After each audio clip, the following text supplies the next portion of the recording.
After 1,043 days, Marc Marquez can call himself a MotoGP Grand Prix race winner once again. Kind of going to form if you've been watching us throughout the weekend, but still no less euphoric if you're Marc Marquez and his many, many fans here in Aragon. I'm Suddaby, Simon Crafar is alongside me as always. This is After the Flag, and Marc Marquez is back on top of a MotoGP podium. As mentioned, Simon, the way the weekend's been going, it was the result we all expected. But after 1,043 days in the journey Marc has been on, just give us a word on how it must feel for him after all the sacrifice, all of the surgeries, to finally have that feeling again. Yeah, I think I doubt that it'll be like his first wins. This is only imagining, but it must be amazing. You know, anyone can imagine being to the point where you almost lose your career, you know, and are unsure, and then come back and have that period with Honda that he had. You know, that I'd still remember him at Sachsenring leaning on the Armco railing, so deflated, so down, and then slowly rebuilding himself, you know, physically and mentally to come back aiming at this day, and he's reached it. He's one stubborn sportsman that you have to admire. Yeah, many of the best sportsmen are stubborn because they just don't accept second best. One big incident in the race, which we will come to, involving the world champion Pecco Bagnaia, who collided with Marc's brother and teammate Alex Marquez. We'll cover that a little bit later on. But from Marc Marquez's point of view, as mentioned, we all kind of expected from Friday that this could be his weekend. Just to explain to those who might not be quite so sure, why was both the circuit and also the state of the track, if you like, why were they so suitable to Marc Marquez? Hang on, Lewis. A lot of people have asked this weekend, and I mean, if you look statistically, which I never do, but I've got a rough idea of how dominant Marc's been on left-hand circuits. He, you know, also Ducati data, how fast he is on the left-handers, no matter where we go, and that he's not as fast on the rights. You know, there's faster people on the rights, but this is a left-hand circuit. And on top of that, I mean, he likes the layout. On top of that, the low grip situation, Marc's always been very good at coping with it. And during the race, I mentioned it affects people. Look at that shot, isn't that great? Not many people got over to that angle on this low grip circuit. I mentioned during the race that some people are affected more by a lack of grip, and Maverick Vinales was a perfect example. Like, the low grip really affects him, you know, and if he hasn't got grip with that rear tire, he obviously rides on the rear quite a lot. If he can't turn the bike using that rear grip, he has no tools, you know, and pulled out of the race, I believe, because of this.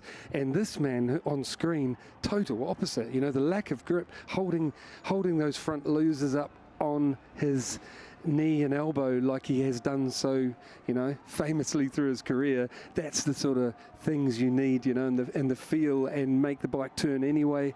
He's got a talent for left-handers and low grip situations, and that's what we had this weekend. Of course, there was a point in his recovery, of course, the many surgeries that he had on that injured humerus, where Marc Marquez wondered whether he would ever even race again in MotoGP. He considered retirement, of course. He had to take the very heart-wrenching decision to leave Honda last year, which was a decision he did not take lightly. It took the very weekend you mentioned at the Sachsenring. I think that was probably the straw that broke the camel's back for Marc, where he decided, I have to change something, I have to go elsewhere. And he's now in a position where, of course, he's a MotoGP winner again and heading to factory Ducati Red next year. We'll come back to him shortly because we will hear from Marc Marquez over the course of the show. But first, let's hear from the World Championship leader. Extended his lead after the misfortune for Bagnaia today. A 23-point lead for Jorge Martin. Second today, and he's with Matt Burt. Yeah, some weekend for Jorge Martin, coming into this Aragon Grand Prix 5 points behind in the World Championship, but he leaves it 23 points clear. Feels like a real big weekend in terms of the championship. Jorge, sometimes you come to a race and there's always one standout rider and you feel like maybe the best we can achieve is second. You did it in the sprint. You did it today in that Grand Prix. So many important points for the championship. You got the maximum out of yourself on the bike all weekend. Yeah, for sure. Well, first of all, I want to congratulate Marc after such a long period. You know, it's difficult to be back on the victory, and for sure he deserved it. He's a great champion, and yeah, but myself, I did my maximum. He was on his 100%, so it was really difficult to beat him. I did the most I could. I didn't feel really good during all the weekend. I was doing a lot of changes on the bike, and I think I achieved the best possible result. It was really difficult to ride out there in these dirty conditions. So, yeah, happy that I kept that concentration till the end.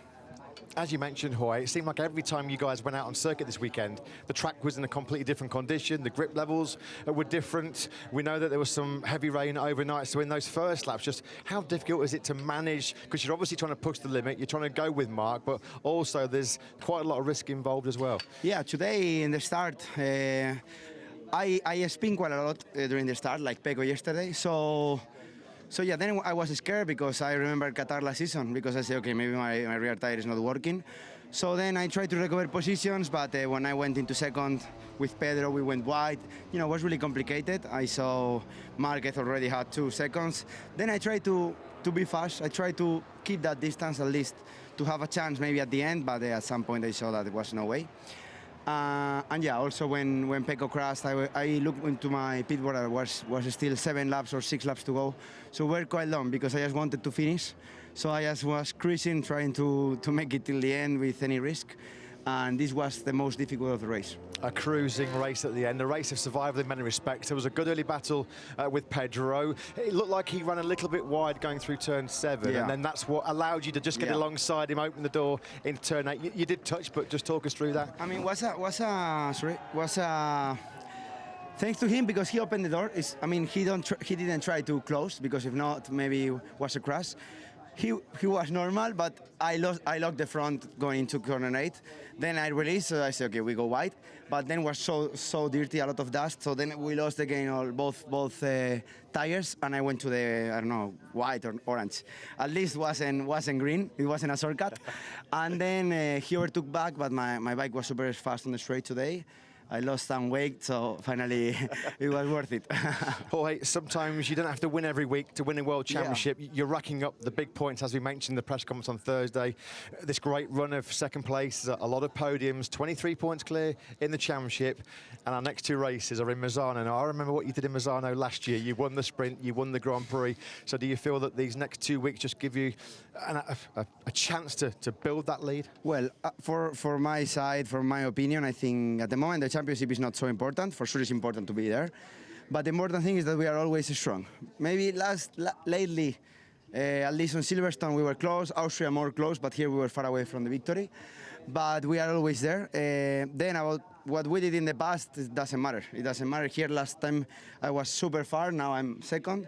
And Misano I won, but maybe will be super difficult with Italian riders, super strong. So I feel we can battle for a victory, but will be super difficult. 19 podiums in 24. Jorge, that's why you lead the World Championship. Congratulations. That's not bad at all. Thank you. Well done, Jorge. We'll see you next weekend. Bye.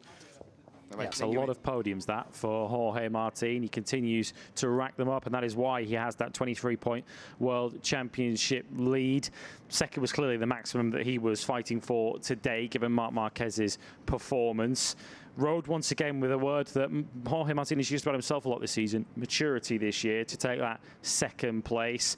First of all, your view on that incident that he referenced with Pedro Acosta when they were initially battling for second place in the early stages, and also just the Jorge Martin that I think he seems the complete package nowadays in MotoGP, which you can argue maybe wasn't a year ago.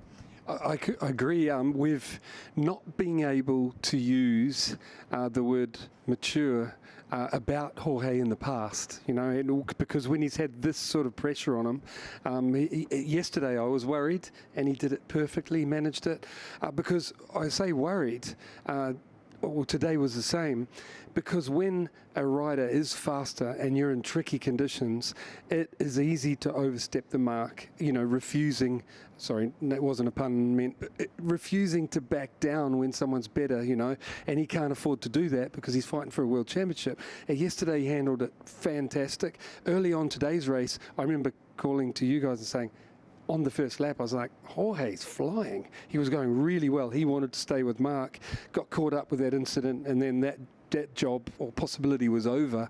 But the big thing about Jorge this weekend, the incident, I'm with Jorge. It was brilliant that Pedro saw it happening and gave them both some room, you know, and they both survived. And it wasn't easy to, because you saw them offline, Pedro lose the rear.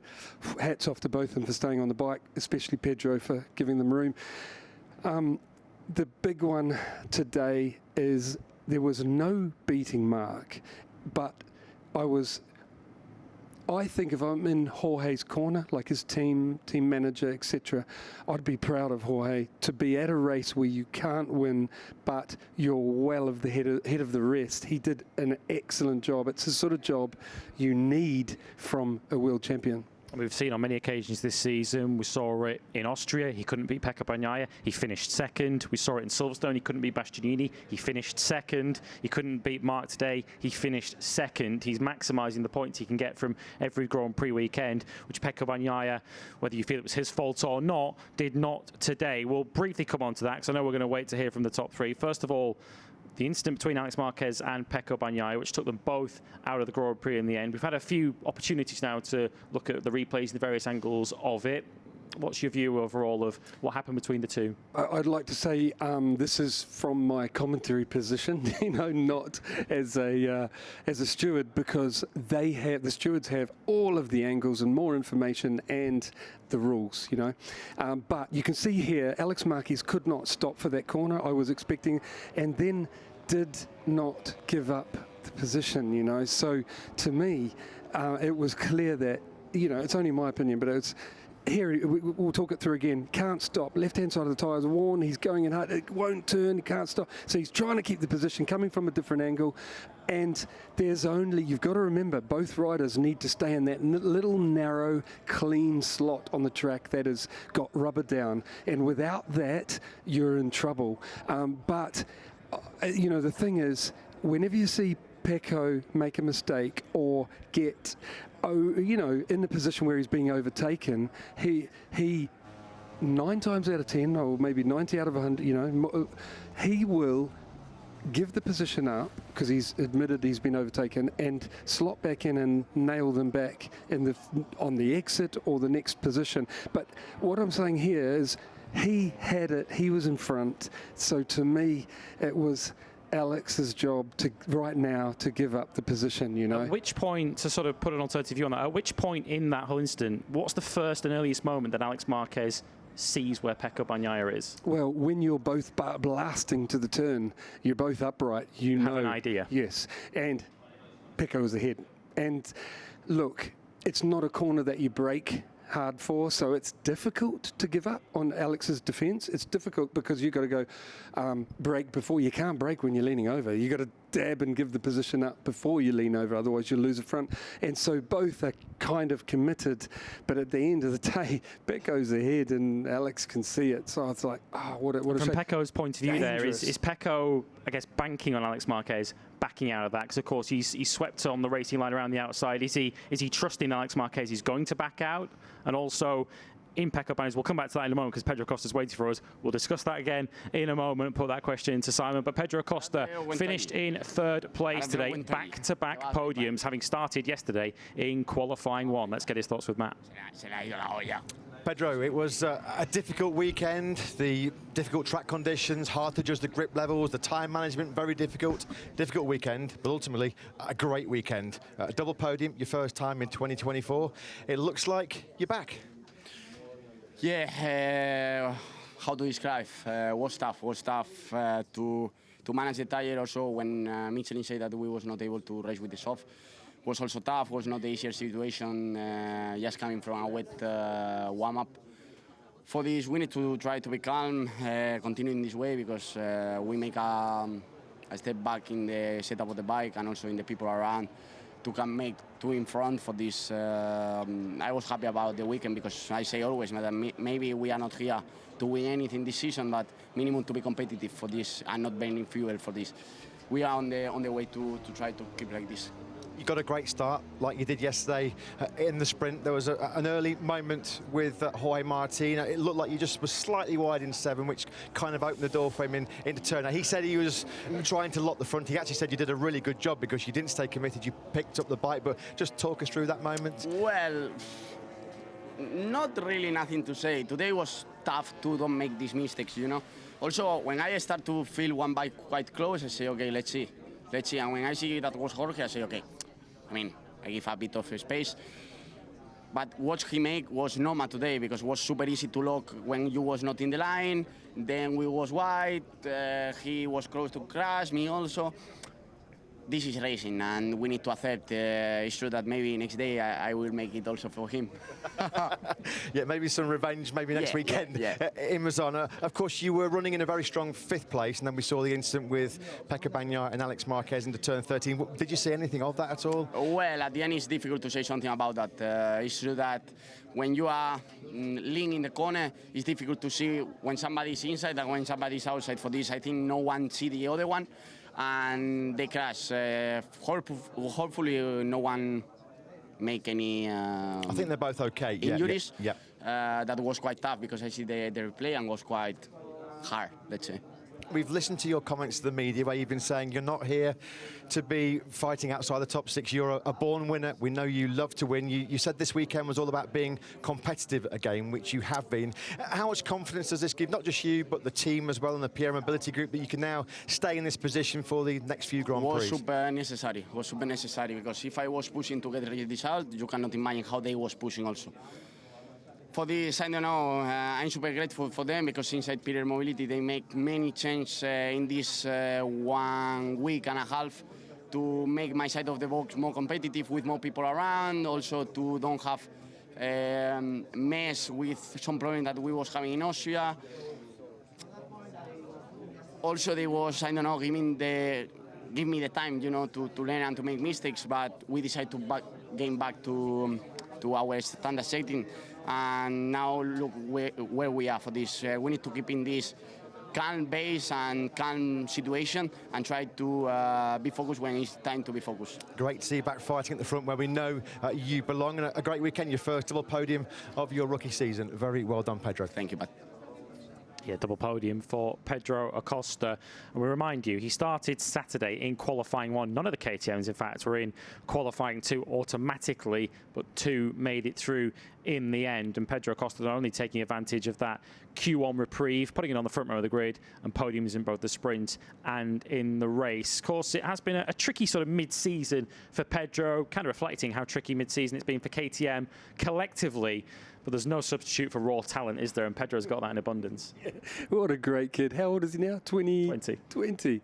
And he's so wise with it. He always surprises me how he sees all of that, the incident with himself and Jorge. And it might be him next weekend, you know, not being able to stop and running wide. And lucky it was a bit slower corner. He's done brilliant, I think, this weekend to go through Q1, put it on the front row, and then 2 podiums. Okay, helped by that crash, but he's a star, I think. And KTM, you know, PR Mobility Group needed that result this weekend badly, and he delivered. He's a star. He's a star. Brad Binder was right behind him in 4th place, so a return to form collectively for the KTMs. Jack Miller does have a potential tyre pressure penalty hanging over his head. Keep your eye on MotoGP's social media channels and MotoGP.com for news on that. 3 riders potentially with penalties: Jack Miller, Fabio Di Gianantonio, and Raul Fernandez. Returning sort of, or following on off the back of the Bagnaia Alex Marquez incident, I guess what we saw a lot today is how difficult it is purely to overtake around a circuit such as this, particularly how dirty it was offline. And of course, we saw with Alex Marquez, we saw it with Frankie Morbidelli during the race. Once you run offline, so difficult to sort of get yourself back onto line with dirty tyres. Thank you, because I wanted to bring this up. I think it's part of the reason Pecco had to commit to that turn, because it's so fast, that corner, compared to the slow turn where Jorge and Pedro were battling. It's so fast. And so I believe 3rd gear, you're smoking in 3rd gear, and you've only got a little narrow patch to stay on. You have to commit to that. You stand up, give the guy behind, you know, who's coming, a little bit of room. You're going to run onto that dirt, and you're either going off the track or you're crashing, you know, and at that speed. So I think, to be fair to both Alex and Pecco, the whole situation was not helped by that. Both of them committed, knowing they have that one line. And so that's a really good point, I think, added to it. But the thing is, Alex saw that Pecco was coming. 2.5 seconds he caught, I believe, in so many laps. He was coming. He wanted that podium. And when you make a mistake, maybe the mistake was helped not just by front tyre wear, but the what's the word? The hunger for that podium and not wanting to give it up. He went a little bit wide, and I think that's the moment that when Pecco, you're both upright, blasting, having a race to that next corner, you have to decide, we're both not going to go through it. One of us have to give up, and it's normally the guy who's slightly behind. That's my take on it, but yeah, it's a shame, and I'm glad to hear neither are hurt. Yeah, from what we understand, Pecco Bagnaia, a little bit bruised, but nothing is broken, which is very good news. Alex Marquez, as we understand also, is relatively okay. Nothing that's going to keep them out of Misano next weekend. We're still waiting to hear from Marc Marquez. If he does appear in front of us, we will quickly take a detour and join him live. But given how difficult it was to overtake today, given how difficult it was to go offline, what more can we say about Enea Bastianini? I guess did we learn anything about Enea today that we didn't know already? I mean, he did come through from 14th to 5th, but I guess if your glass is half empty, you were 14th on the grid, Enea. Great rescue again. I just hope. I mean, he was fantastic in the race. His lap time so good late on.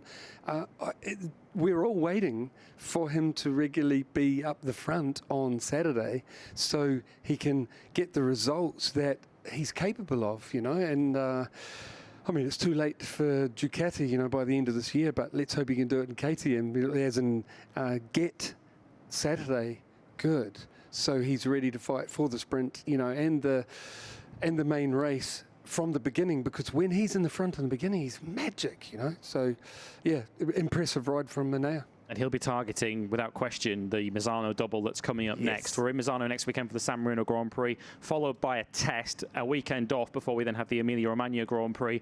And Enea Bastianini, of course, didn't get to race there last year after the injury he had in Barcelona shortly prior to that. But in all his previous MotoGP outings, he's been incredible. 2 podiums in 2021, and then, of course, very nearly won the Grand Prix in 2022 when he pushed Pecco Bagnaia all the way. We haven't forgotten about Brad Binder, who finished between the two. He was 4th, just behind Pedro Acosta. How will he reflect on his weekend? I guess he and Pedro Acosta reflecting that perhaps KTM, was it circuit condition specific perhaps, that they were a little bit more competitive here, or were they perhaps taking advantage of Aprilia's relative struggles, who dropped out of that battle? It's a hard question, and I think the hard question is the ups and downs of KTM this year. I can't figure it out, I'll be honest. Very difficult to predict from one weekend to another where they're going to be, isn't it? Yeah, and I think you're right in that the tricky conditions haven't made them worse. as much as others. Yes, but I don't know whether that's riders, meaning because the tricky conditions, you can see some riders cope with it better than others, like Mark. And I'm not sure if it's Pedro and Brad being able to cope with those tricky conditions better than others, or if the KTM works a bit better in those conditions. I'm more putting it down to the riders being able to cope with losing the front and fighting it the whole way. They just did a good job this weekend. Yeah, we're still waiting for Marc Marquez. Don't worry, he will speak to us very shortly. As you can understand, quite a lot of broadcasters are quite keen to have a piece of the 8 times world champion. On the flip side of that, in that battle for second in the Constructors' Championship, KTM having a very good weekend by their recent standards. What can we say about Aprilia's weekend? It couldn't have gone an awful lot worse, could it? No, and having had a very good Friday. Yes, yeah, well, pretty terrible Friday morning, but then the Friday afternoon, as the grip came, they, and it's a good point, because they came really good, unexpected. Relation was really fast. Miguel had a good ride yesterday. Shame he fell today, but it looks. This is my take on it. It looks like when the changing conditions happened, they really struggled, Aprilia, on Friday morning with no grip. And as the track got better, they got better. And then the track got worse again for Saturday morning because of the overnight rain. And it was like they didn't adapt to that as well. They hadn't figured out how to ride on or make their machine work on those tricky conditions. So I'm not sure if it's machine or Aprilia themselves not understanding how to get the most out of that bike when the conditions are bad, because it seemed like they couldn't adapt to the changing conditions. Bit of a perfect storm for Aprilia, I guess, this weekend. Well, as promised, we've had to wait patiently, but he is now ready to talk to us. The Aragon Grand Prix winner, Grand Prix win number 60 in MotoGP for Marc Marquez, who's with Matt. Yeah, the race winner here in Aragon, Marc Marquez, after 1,043 days. Congratulations, Marc. You're back on the top step of the podium on Sunday. We spoke to you in the pre-event press conference on Thursday, and you told us you needed the perfect weekend. Fastest in all 3 practice sessions, pole, Tissot sprint win, Grand Prix win. I think that was the perfect weekend, wasn't it? Yeah, it was a perfect weekend. Of course, it was a really good weekend, especially because from the beginning the feeling was super good. In fact, this morning in the warm-up that was wet, I say I don't want to ride because you know, sometimes on wet conditions you can lose the feeling later on dry conditions, and I decided to don't ride, and yeah, you know, when the race was super long because manage that distance was super difficult to keep the concentration. But when I crossed the finish line, believe me that you know, on 19 the value of a victory was okay, but this victory, the value is completely different. I give many things to arrive on this moment, and yeah, when I crossed that finish line and I saw the team, and I start to think about the people around me that helps me. Very human team, very nice family, very nice girlfriend, brother, Gresini team, and yeah, I approach this opportunity as a rookie rider. I try to work more than ever, and yeah, we did it, but yeah, now we need to continue, keep going. Marc, only you yourself really know how tough these last 4 years have been. You've just worked so hard behind the scenes without the cameras, just yourself in the gym working to recover for these moments, and now you've got it. I'm sure there were times when you probably thought maybe there wouldn't be another Grand Prix victory, but now you've had it, the explosion of emotion inside that head as you cross the line. I mean, have you ever had a feeling quite like that before? Yeah, I mean, was strange because some victories even I enjoyed even more, but still I think my body didn't realize what we achieved, and yeah, this is something strange because some victories even the explosion was much more, even some podiums this year, but this one I think when I will arrive in the box I will start to realize. But as I say, the value of the victory is super important, and yeah. And one of the most important things also is that one question mark that you were asking many times. Go out. It's finally gone. We don't have to mention the 1,043 days. Now we restart counting. I believe and I hope to don't arrive on the numbers again. But after those 1,043 days, Marc, just to wait another 23 laps, as you said, it was a very long 23 laps. I mean, your mind must have been wandering at times. I mean, how difficult was it managed? Because every time we went out on circuit this weekend, the conditions were different, the grip levels were different. So that was not as easy as you made it look at all. Yeah, it was super difficult, but one of my strong points, and this also I think was one of the key points of the weekend, is to adapt to the conditions. I mean, I'm super quick to adapt on the conditions, to arrive on the limit, and then if you see the pace of the race in the last laps, okay, I was controlling a bit, but they start to be faster and faster. But I was cruising out there, and yeah, the feeling, I already say that in Red Bull Ring, the feeling is super good, and we arrive in a circuit that even have this extra, so I was able to ride well. And now next target is try to find the consistency. This is the most difficult point, but we will try to do. And just finally, Marc, 'cause I know there's some big celebrations to be had somewhere in Spain tonight, but we saw your mum and dad in the garage. Your mum was crying, Gemma was ecstatic. You had that special feeling of celebrating in front of the We Are 93 grandstand. All the people that have supported you, stood by you through all these tough times, that must have been pretty emotional for you as well, to see all them after the race, after everything that they've also been through behind you. Yeah, as I say, I have a very human team and a very nice family and friends around me and a girlfriend. And one of the things that I suffer more is like they suffer more than me sometimes. So yeah, but on the same time they help me. And yeah, I'm alone out there. Today I crossed the line alone, but at home I'm not alone. And we need to work together to achieve our targets. Win number 1 for Ducati. I don't think you're going to make us wait another 1,043 days before the next one. Marc, it is fantastic to see you back on the top step of the podium. Huge congratulations. Well done. Thank you.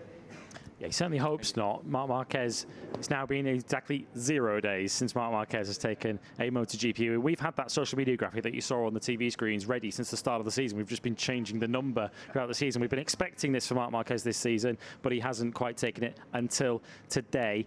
He did say in Austria, didn't he? He felt that he had the best feeling so far with Ducati. So how much of what we've seen this weekend can be put largely down to the conditions, and how much of this can truly be a guide of what's to come in the races remaining? Well, as I said to him in Parc Ferme, and I said after Austria, in Austria, Mark was exceptional.